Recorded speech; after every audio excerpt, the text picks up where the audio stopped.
Ya, shalom saudara. Shalom. Yuk, saya ingin share dari Amsal pasal 16 saudara. Amsal pasal 16 ayat 31. Oke, saya akan bacakan untuk kita semuanya. Rambut putih adalah mahkota yang indah yang didapat pada jalan kebenaran. Ya.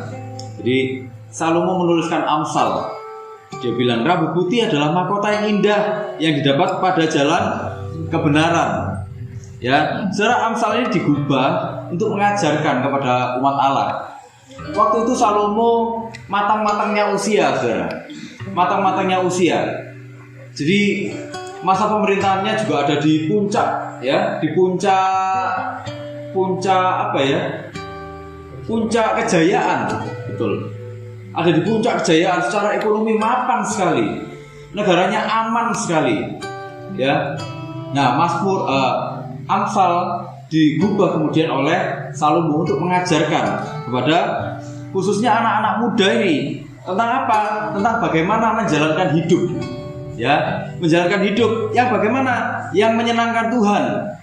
Supaya apa? Supaya mereka ada dalam keberhasilan, supaya mereka ada dalam kebahagiaan, supaya menghindari masa susah yang diakibatkan oleh hidup yang berdosa, hidup di dalam sifat yang berdosa, hidup di dalam kehidupan yang berdosa. Gitu. Jadi itulah kenapa pengajarannya itu sifatnya, kalau kita lihat di Amsal, sifatnya itu praktis, tapi juga ada yang filosofis. Tapi memang ini adalah satu kitab yang mengajarkan orang tentang bagaimana caranya orang itu harus hidup. Satu prinsip-prinsip yang bisa kita renungkan, yang bisa kita jalankan untuk hidup sehari-hari sebenarnya. Nah, Salomo menuliskan ini.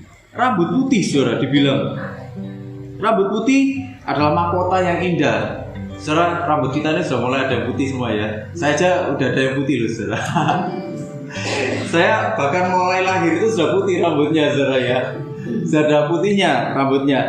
Nah, dibilang itu mahkota yang indah, tapi indah kalau didapat pada jalan kebenaran. Saudara, saya ingin bandingkan dari Amsal 20 ayat 29, saudara. Amsal 20 ayat 29. Saya akan bacakan untuk kita semua. Hiasan orang muda ialah kekuatannya, dan keindahan orang tua ialah uban. Oh iya kan? Jadi kalau sudah ada ubannya, itu indah, saudara. Gak usah bingung-bingung nyemir, saudara, ya gak? Kalau mau nyemir ya gak apa-apa, tapi gak disemir pun dia itu tetap indah menurut Alkitab, ya. Gitu. Saya ingin bandingkan ayat ini, saudara, dari versi mudah dibaca. Dibilang gini, kita kagum terhadap anak muda karena apa? Karena kekuatannya. Tetapi kita menghormati orang tua karena ubannya. Ada apa dengan uban? Kau sampai dihormati, ya, saudara. Kebanggaan, kalau tadi firman Tuhan bilang orang muda bangga karena apa? Karena dia memiliki kekuatan. Dia merasa memiliki kekuatan. Kekuatannya besar. Memang orang-orang muda dibandingkan dengan orang yang sudah tua, secara mobilitas, secara kemampuan, skill, mereka memang lebih banyak. Mereka mau kemana-mana tuh cepat sekali, saudara. Belajarnya cepat sekali. Ya, sekarang anak-anak SD, saudara, anak-anak SMP, anak-anak SMA, bayangkan belajar internet itu loh. Jangankan anak-anak yang sudah SMA, anak-anak yang masih TK sudah tahu gimana caranya mengoperasikan internet dengan baik dan benar. Oh, dengan baik dan benar belum tentu, saudara, ya. Dengan baik, benarnya belum tentu, ya kan? Mereka udah tahu caranya. Mak, ini gini loh, mak, masuk sini, mak, ya kan? Atau pak, gini loh caranya, salah ini. Apa salah? Atau mak, salah ini caranya. Sing bener tuh kayak gini loh caranya, ya kan? Kita sering ya lihat anak-anak masih TK, masih SD, itu sudah kayak gitu, sudah. Ya, mereka benar-benar melek teknologi. Sementara orang-orang yang sudah tua bingung. Ini hang dikit ya, saudara, ya. Hang dikit bingung. Cari service center lah, iya kan? Cari tukang servis, dibawa ke tukang servis. Tanya-tanya ini caranya apa? Ini caranya apa? Kadang-kadang kita betulkan WA aja. Orang-orang yang sudah tua kadang-kadang betulkan WA bingung, saudara. Bener gak? Iya kan? Tapi anak-anak yang masih muda-muda anak-anak yang bahkan masih kecil-kecil tahu caranya. Apalagi yang mereka sudah mulai beranjak remaja ke atas, mereka mulai bisa berkarya. Bayangkan, karyanya apa aja. Tapi yang memprihatinkan, kita dengar ya saudara ya, ada banyak karya-karya itu yang sifatnya skandal saudara. Ya kan? Ini handphone memang bisa untuk rekam yang macam-macam. Ya kan, rekam. Tapi dipakai untuk rekam apa saudara? Perbuatan-perbuatan yang apa? Cabul. Ya kan? Dipakai untuk rekam apa? Hal-hal yang tidak baik, bullying. Gitu loh. Kita kalau melihat anak-anak muda, bagaimana mereka punya ambisi, saudara. Ya kan? Bagaimana mereka punya ambisi? Berangkat pagi, pulang pagi. Ya kan? Berangkat pagi, pulang pagi, gak masalah. Yang penting apa? Yang penting sukses. Apa artinya kesuksesan? Ya, Amsal Salomo ini sebenarnya sedang mengajari kepada kita apa arti kesuksesan yang sesungguhnya. Apa arti keberhasilan yang sesungguhnya? Apa arti keberhasilan yang sungguh-sungguh bermakna? Bukan cuma sekedar kamu berhasil mendapatkan materi, mendapatkan uang, mendapatkan kedudukan, status sosial. Bukan itu tujuannya. Salomo ini raja yang sangat kaya, saudara. Ya, dia raja yang sangat kaya. Dia punya segala sesuatunya. Itulah kenapa dia tahu betul apa artinya kesuksesan, apa artinya keberhasilan. Gitu loh. Itulah kenapa Salomo bilang rambut putih itu mulia. Rambut putih itu sesuatu yang indah sekali, yang didapat dari jalan kebenaran. Gitu loh. Nah, saudara, kebanggaan, apalagi orang-orang muda sekarang ya, kadang-kadang kalau melihat orang-orang tua ya, makanya orang-orang muda tetap harus menghargai orang-orang yang lebih tua. Itu karena bagaimanapun orang muda memang gesit secara tenaga, mereka punya tenaga lebih banyak, idealisme memang mereka lebih banyak. Tapi soal kompleksitas, soal soal menalar pengalaman, orang-orang yang sudah lebih di atas itu punya pengalaman yang lebih, yang itu bisa berguna untuk menjalani kehidupan. Tapi pengalamannya bagaimana gitu loh. Ya saudara, ada ungkapan ya, pengalaman adalah guru yang terbaik, ya kan? Tapi pengalaman yang bagaimana itu nanti yang kita akan belajar. Nah, saudara, kebanggaan banyak orang rata-rata itu adalah kebanggaan pada hal-hal yang sifatnya fana. Yaitu tadi, kalau kita dapat status sosial, kalau kita dapat kalau kita dapat materi, kebanggaan yang seperti itu, ya saudara, sifatnya apa? Palsu. Palsu kenapa? Kalau itu sudah nggak ada, bangga nggak saudara? Kalau misalnya status sosial, orang dari status sosial yang tinggi, terus tiba-tiba dia jatuh miskin misalnya, kira-kira dia masih bisa bangga nggak?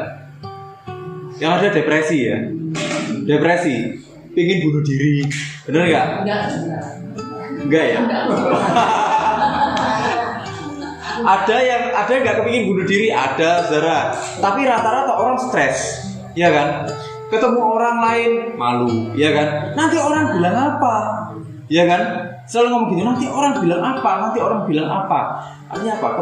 Kebanggaan yang seperti itu sifatnya apa? Palsu. Kenapa? Karena itu kebanggaan yang sifatnya fana. Bisa datang kapan saja, tapi bisa pergi kapan saja.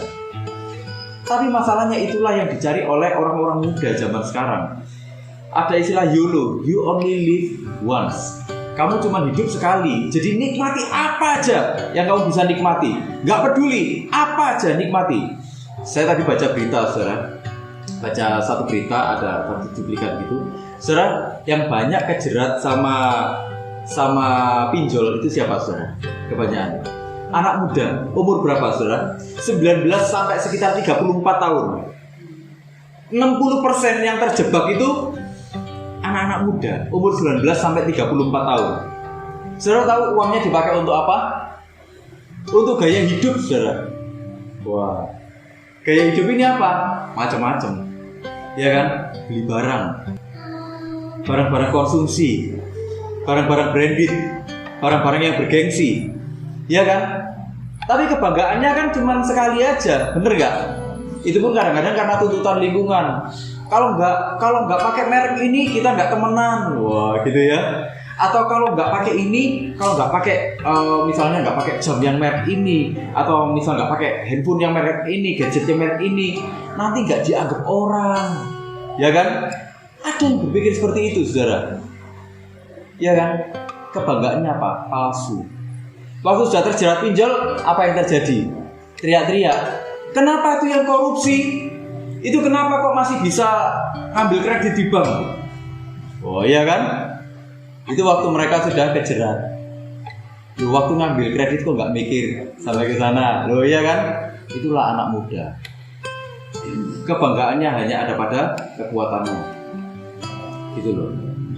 Kebanggaannya ada pada kekuatannya. Tapi kalau kekuatan itu tanpa nilai, dia sedang ada dalam bahaya. Gitu loh. Dia sedang terjebak pada kebanggaan palsu, hubungan yang palsu, kesuksesan yang palsu, segala sesuatu yang palsu. Pada satu titik, anak-anak muda seperti ini, bahkan manusia pada umumnya, itu akan mencapai satu titik di mana dia tidak berdaya. Atau minimal dia mengetahui bahwa ternyata kekuatannya terbatas. Minimal kalau kasus tadi ya, minimal dia mulai tahu, iya ya aku nggak bisa bayar pinjol. Bunganya sudah terlalu mencekik. Akhirnya apa yang dia bisa lakukan? Dia teriak-teriak.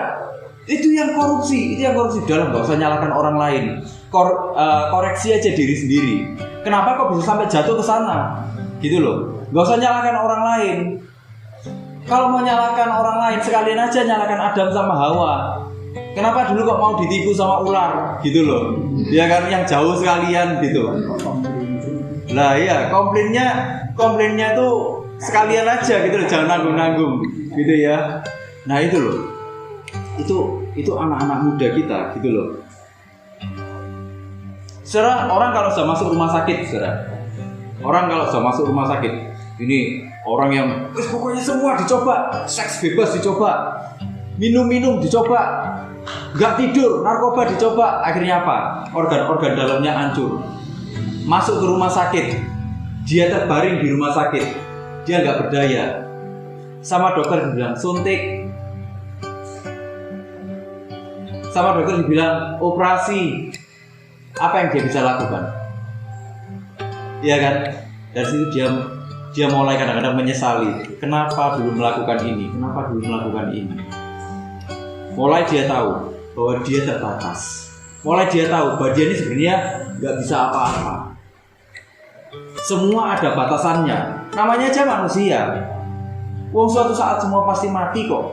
Artinya apa? Semua ada batasnya. Gitu loh. Makanya orang cari caranya bagaimana hidup kekal. Tapi saudara, firman Tuhan itu bilang apa? Mazmur bilang apa? Manusia itu hidupnya 70 tahun, kalau kuat 80 tahun. Selebihnya apa? Kebanggaannya, kesakitan. Waktu orang sudah mencapai itu semua, apa yang terjadi? Selalu ngomongnya kan gini, capek. Bener gak saudara? Capek. Meskipun sudah mengalami kesuksesan, selalu bilangnya apa? Capek. Menanggung hidup itu capek, saudara. Ya kan? Saya masih usia produktif seperti ini, saudara. Iwan ini masih usia produktif, ya. Kadang-kadang kita cuma ngomong kesel ya. Ya kan? Kenapa? Pak Yohanes capek? Selalu bersemangat. Wah, iya. Gitu, betul. Ini harus kita teladani ini ya. Gitu. Nah, sekarang saya ingin katakan bahwa potensi kalau tanpa nilai, potensi tanpa takut akan Tuhan itu akan mendatangkan malapetaka. Anak-anak muda, orang-orang muda dalam kebanggaannya akan kekuatannya itu punya potensi yang besar, tapi tanpa takut akan Tuhan, dia akan mencelakakan dirinya sendiri, dia akan mencelakakan orang lain juga. Nah, saudara, kenapa saya cerita tentang orang muda ini dulu? Kenapa? Karena gini, Salomo ini sedang ngomong gini, masa tuamu bernilai atau tidak itu dimulai dari masa mudamu. Engkau akan engkau akan mengalami masa tua yang bernilai. Ubanmu ini ada nilainya, gitu ya. Ubanmu ini akan ada nilainya kalau masa mudamu itu bernilai, gitu loh. Jadi Salomo ini nggak tiba-tiba ngomong rambut putih itu sesuatu yang indah kalau didapat pada jalan kebenaran. Nggak tiba-tiba orang yang tua, orang yang sudah tua itu rambut putihnya itu mulia gitu. Enggak gitu. Tapi Salomo ini sedang sebenarnya menunjukkan mulainya tuh dari mana titiknya, gitu loh. Ya, jadi keindahan itu nggak terjadi begitu saja, saudara. Sama kayak bunga, saudara. Kalau kita lihat bunga itu mekar, ya, saudara, kita semua suka ya lihat kalau lihat mawar mekar, suka ya. Tapi mawar mekar itu, saudara, apa langsung mekar? Enggak kan? Selalu dimulai dari apa? Kuncup. Istilahnya kalau orang Jawa bilang, "Loh, wis mentil." Ya kan? Terus baru keluar kuncup, mulai mekar dikit sampai dia mekar seutuhnya. Kita baru bisa ngomong, "Wih, bagus ya." Ya kan? Kita piara anggrek ya gitu. Betul ya sih, Pak ya? Mulai masih ini, "Loh, terus mulai mentil." Ya kan? Kita rawat tiap hari, baru keluar keindahannya. Artinya apa? Keindahan itu tidak terjadi begitu saja, saudara. Keindahan terjadi karena ada sesuatu yang dikerjakan dengan segenap hati. Nah, disitulah saudara Salomo mulai masuk ke sini, ke Amsal 16 ini. Jadi ini Amsal 20 dulu, baru Amsal ke-16 ini. Jadi ini memang agak lompat-lompat. Tapi kalau kita lihat urut-urutannya, itu dimulai dari pasal 20 itu dulu, saudara ya. Terus kemudian masuk ke ayat ke pasal 16 ini. Rambut putih adalah mahkota yang indah. Dibilang gini, uban, ya, uban. Wah, uban. Makanya kita harus bangga kalau sudah punya uban, saudara ya. Harus bangga kita. Ada ubannya. Ini ada ubannya nih. Semir boleh, nggak apa-apa, gitu, itu selera aja. Tapi kalau kita sudah ada ubannya, itu tetap bagus juga. Kita bilang ya, iya, bagus. Saya kapan hari sempat semir silver loh, saudara. Ya waktu pandemi ya, kalau nggak salah ya. Waktu pandemi saya sempat semir silver, saudara. Mungkin itu gabut gara-gara pandemi. Ngerasakan rambutnya putih semua, akhirnya di silver semua rambutnya. Nah, ini mama sampai protes, son rambut kok kayak ngono gitu. Dan disemiriran mana gitu. Wes sama ini eksplorasi gitu, ya. Saya bilang gitu. Nah, dibilang gini, adalah mahkota yang indah. Yang indah ini apa? Dalam bahasa aslinya itu dibilang sebenarnya mahkota yang mulia. Jadi uban ini sesuatu yang mulia. Mulia ini apa? Mulia ini sesuatu yang berkualitas tinggi. Sesuatu yang berkualitas tinggi, sesuatu yang bermutu tinggi, sesuatu yang dibilang juga sesuatu yang berbudi, sesuatu yang terhormat. Kalau itu sesuatu yang terhormat, sesuatu yang berbudi, dia pasti bermutu tinggi, berkualitas. Kemudian dibilang gini, yang didapat ini dalam bahasa Ibrani-nya itu dibilang gini, saudara. Itu bukan kita mendapatkan kayak gini, saudara, tapi ada satu proses kehidupan yang dijalani, gitu loh. Jadi yang didapat di bahasa Ibrani-nya itu dibilang derek itu artinya apa? Berbicara mengenai pelajaran kehidupan. Jadi yang didapat, jadi orang ini mulia. Dia mengalami kemuliaan, mendapatkan kemuliaan, berkualitas tinggi, bermutu tinggi karena dia mengalami proses kehidupan sedemikian rupa. Dia belajar begitu rupa dari kehidupan. Ya, dia belajar begitu rupa dari kehidupan. Belajarnya bagaimana? Pada jalan kebenaran. Nah, pada jalan kebenaran ini gini, saudara. Ini kebenaran yang sifatnya kebenaran moral, yang di dalamnya ada atribut sifatnya Allah. Atribut sifatnya Allah itu apa? Kasih. Gitu loh. Semua kebenaran moral itu ujungnya cuma satu, apa? Kasih. Kenapa? Karena sumber dari moral itu adalah kasih Tuhan. Sifatnya Tuhan sendiri. Itulah kenapa kalau ada orang menghalalkan LGBT, saudara, dengan alasan hak asasi manusia, karena kita mengasihi mereka, saudara, kita menerima orangnya tapi tidak dengan dosanya, gitu. LGBT itu jelas salah. Tuhan tidak pernah menciptakan Adam and Steve, ya kan? Tuhan itu menciptakan Adam dan Hawa, saudara. Ya, jadi nggak ada LGBT, gitu loh. Nah, jalan kebenaran, jalannya apa? Ada kebenaran moral. Kebenaran moral yang di dalamnya ada sifatnya Tuhan, ada sifat kasih yang ditunjukkan. Orang di jalan pada kebenaran artinya apa? Dia menunjukkan ekspresi kasih di dalam kehidupannya sehari-hari. Orang, saudara, gini, bagaimana orang bisa menunjukkan ekspresi kasih? Ayo. Bagaimana orang bisa tahu itu kasih atau bukan? Dari mana? Waktu dia mengalami Tuhan. Waktu dia mengalami kasih karunia Tuhan. Waktu dia menerima kasih karunia Tuhan itu. Kalau orang nggak menerima dari Tuhan, bagaimana dia bisa tahu itu kasih atau bukan? Kalau orang nggak merasakan kasih dari Tuhan, bagaimana dia bisa membagikan kasih? Nggak ada ceritanya seperti itu. Itulah kenapa Salomo bilang, masa tua yang berkualitas itu sejak dari masa mudanya dia mengalami proses kehidupan yang luar biasa. Proses kehidupannya bagaimana? Itu proses pembentukannya dia. Proses kehidupannya bagaimana? Ada di dalam jalan kebenaran. Artinya apa? Sejak dari masa muda. Sejak dari masa mudanya dia bergaul dengan Tuhan. Sejak dari masa mudanya dia hidup dengan Tuhan. Dia mengalami pengalaman-pengalaman hidup dengan Tuhan. Jadi bukan pakai prinsipnya anak-anak muda yang you only live once. Kamu cuma hidup sekali, apapun boleh kamu coba. Bahkan hal-hal yang gak karu-karuan boleh kamu coba. Enggak seperti itu, saudara. Kasih itu bagaimana? Kasih itu lemah lembut. Kasih itu tidak melakukan hal yang tidak sopan. Ya kan? Bagaimana kita pernah bahas ya soal karakter kasih itu. Saudara, artinya apa?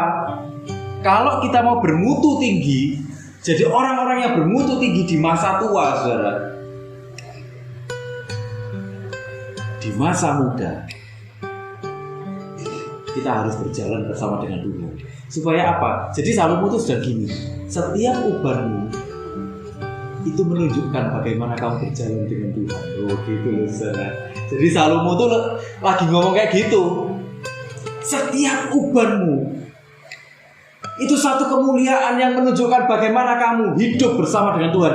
Ubanmu itu adalah saksi hidupmu. Wow, gitu. Makanya orang dihormati. Seorang tua dia dihormati. Kenapa? Bukan karena Salomo lagi bilang gini, bukan karena kamu punya kekayaan yang luar biasa. Bukan karena kamu ada dalam status sosial yang tinggi. Bukan. Tapi karena kamu hidup bersama dengan Tuhan semenjak masa mudamu, sehingga di masa tuamu engkau mengalami kemuliaan. Sehingga di masa tuamu orang mengetahui semuanya bahwa sejak masa muda engkau punya mutu yang tinggi. Sekarang kalau kita bikin bahan bermutu tinggi, itu lama nggak? Kalau misalnya ini saudara, kita nih bikin katakanlah kita nih bangun rumah. Gitu ya. Katakanlah kita ini bangun rumah, kita kepingin rumahnya bagus, bahannya mutunya tinggi semua, kualitasnya terbaik semua, caranya bangun yang terbaik semua. Lama nggak kira-kira? Lama. Kalau mau rumah yang cepat jadi, bisa. Hari ini dirubuhkan semua, ya, dirubuhkan semua, dan didirikan aja triplek, dipaku, dicet, malam sudah bisa masuk. Ya kan? Tapi apa yang terjadi? Begitu musim hujan, apa yang terjadi, saudara? Bocor semua. Terus apa lagi? Petir, kropos, ya kan? Oh, kentir. Hanyut ya, saudara, ya bahasa Indonesianya. Apalagi, saudara? Ngerembes, ya kan? Ngerembes. Apa? Iya, tikus, rayap, ngesip. Udah gak karu-karuan rumahnya. Itu masih baru satu musim hujan. Kalau lewat satu musim hujan lagi, saudara, apa yang terjadi? Mungkin rumahnya bisa logrok, saudara. Ya kan? Wes pokoknya cepat jadi aja, pokoknya cepat jadi. Bisa. Tapi itulah konsekuensinya. Tapi kalau kita mau rumah yang berkualitas, kita kadang-kadang nunggu berbulan-bulan. Ya kan? Nunggu berbulan-bulan. Oh ini yang kurang.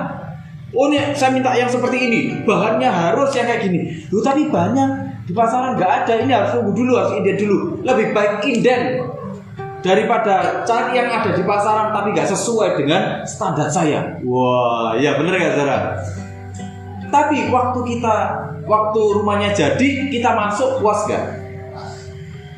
Semua orang akan merasakan rumah ini memang mutunya tinggi, ya kan? Itulah kenapa harganya mahal. Semua yang mutunya tinggi harganya pasti mahal. Saudara, kalau di zaman Romawi kuno dulu, ya, itu ceritanya gini. Orang yang beruban, saudara, itu sangat dihormati, gitu loh, sangat dihormati. Bahkan dibanding orang-orang yang ada di status sosial yang lebih tinggi misalnya. Tapi kalau ketemu orang yang beruban, mereka lebih menghormati. Kenapa? Oh ini orang bisa mengecap kehidupan. Orang bisa mengecap kehidupan. Dia sudah tahu pahit, asam, manis, asin, apalagi rasa apalagi gurih, apa? Getir. Dia udah tahu semua rasanya. Beda dengan bahkan orang-orang yang ada di status sosial yang tinggi. Dia belum merasakan semuanya, tapi orang-orang ini sudah merasakan semuanya. Itulah kenapa orang-orang dengan uban yang banyak di rambutnya itu sangat dihargai waktu itu. Nah, gitu saudara. Saya ingin gini. Saya ingin ajak kita semua ini mengalami yang namanya keindahan. Nanti suatu saat kalau saudara sudah tua sekarang, tapi saya gini saudara. Di COG itu nggak ada orang tua saudara. Di sini semua statusnya dewasa muda. Di sini semua dewasa muda, gitu ya. Jadi jiwanya tetap jiwa muda, gitu ya. Jiwa yang belajar, gitu ya. Jiwa yang jiwa yang bersemangat terus. Tua itu masalah angka ya saudara ya. Nah gitu. Nah, tapi saya ingin dengan semangatnya selalu mau mengajar ini, saya ingin mengajak kita semua yang masih muda-muda, ayo kita melalui masa muda kita. Kalaupun kita diproses Tuhan hari-hari ini, sebenarnya proses itu bukan untuk menjatuhkan kita, tapi untuk membuat kita menjadi orang-orang yang bermutu tinggi.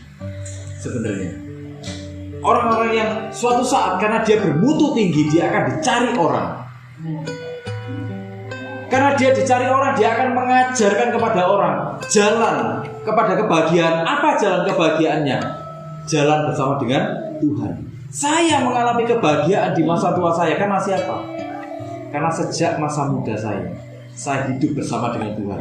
Itulah kenapa dalam masa tua saya mengalami kebahagiaan yang sejati, kebahagiaan yang tidak tergantung kepada apapun, kebahagiaan yang tidak menarik apapun dari luar masuk ke dalam saya. Kenapa? Karena kebahagiaan saya dari dalam mengalir keluar.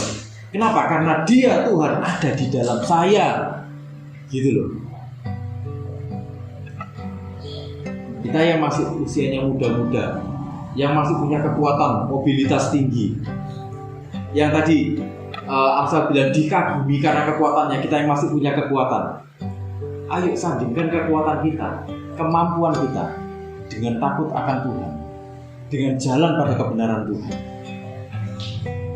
Kita yang merasa, ini yang merasa loh saudara ya, ini yang merasa, kita yang merasa usianya sudah lanjut misalnya, tapi saya tetap anggap kita semuanya dewasa muda loh saudara. Ya kita semua tetap dewasa muda. Kalaupun kita retreat, kan retreat dewasa muda kan saudara. Kita nggak ada retreatnya gimana kan, retreatnya dewasa muda, topiknya dewasa muda loh ya kan. Gitu. Nah, secara kita yang sudah senior, ya saya bilang senior aja. Kita yang sudah senior, secara nikmati masa-masa ini sebagai hasil dari dulu waktu masa muda. kita mulai ikut Tuhan, kita berproses dengan Tuhan, habis-habisan mungkin kita berproses sama Tuhan. Mungkin hari ini kita nggak jadi orang yang menurut orang kita orang yang berstatus sosial tinggi, atau mungkin kita nggak jadi kamu nggak punya kekayaannya sekian, enggak. Tapi justru di dalam hati kita tetap mengalami kebahagiaan, gitu loh. Kita tetap mengalami kebahagiaan. Pada akhirnya, saudara, pada akhirnya semua orang akan berkata, pada akhirnya, bahwa kita lebih membutuhkan Tuhan dibanding membutuhkan hal-hal yang sifatnya fana. Bagaimana orang menikmati kehidupan itu sebenarnya bukan ada pada apa yang ada pada dia, bukan, saudara.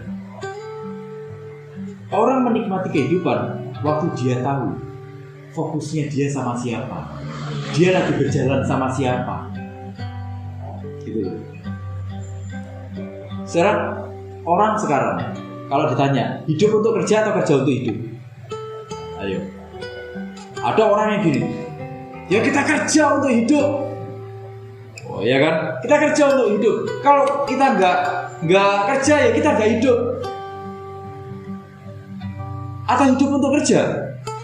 Karena kita dilahirkan loh, kita harus kerja mati-matian. Secara kekristenan meyakini bahwa kita ini hidup dilahirkan untuk bekerja. Tapi bekerjanya yang bagaimana? Nah ini makanya sama Salomo diurut dari masa muda sampai ke masa tua. Tapi bekerjanya bagaimana? Secara kita kalau kembali kepada Tuhan, kita lihat bagaimana Tuhan yang memberi contoh bagaimana dia bekerja untuk pertama kalinya. Dia menciptakan segala sesuatu. Ya, dia menciptakan segala sesuatu, dia bekerja. Itulah kenapa manusia diciptakan untuk bekerja. Tapi bekerja yang bagaimana? Apakah manusia diciptakan untuk bekerja memuaskan hawa nafsunya sendiri? Enggak. Manusia diciptakan bekerja untuk apa? Secara Tuhan itu apa? Kasih. Tuhan itu baik. Artinya apa? Pekerjaannya itu harus selalu menghasilkan kebaikan. Nah, di situ loh, saudara. Dalam pekerjaannya harus selalu ada kasih Tuhan, harus selalu ada kebenaran Tuhan di situ. Disitulah kita dibilang orang-orang yang bermoral sungguhan. Itulah kenapa masa tua kita pada akhirnya dalam proses kehidupan kita, pada masa tua kita menjadi orang-orang yang bermutu tinggi. Itulah, saudara, Salomo mengajak kita untuk hidup seperti itu. Saudara, saya ingin kita semuanya itu pada suatu saat nanti hidup dihargai orang, bukan cuma sekedar karena kita tua. Kalau kita cuman sekedar dihargai karena kita tua, sebenarnya itu bukan dihargai, itu dikasihani. Tapi saya berharap kita semuanya nanti waktu sudah sampai ke masa-masa senior, kita dihormati. Kenapa? Karena mutunya tinggi. Amin, saudara. Mulailah dari sekarang, yang masih muda, mulailah dari masa muda. Yang sudah senior, ya saudara, nggak ada waktu yang terlambat, nggak ada kata terlambat, nggak ada kata terlambat.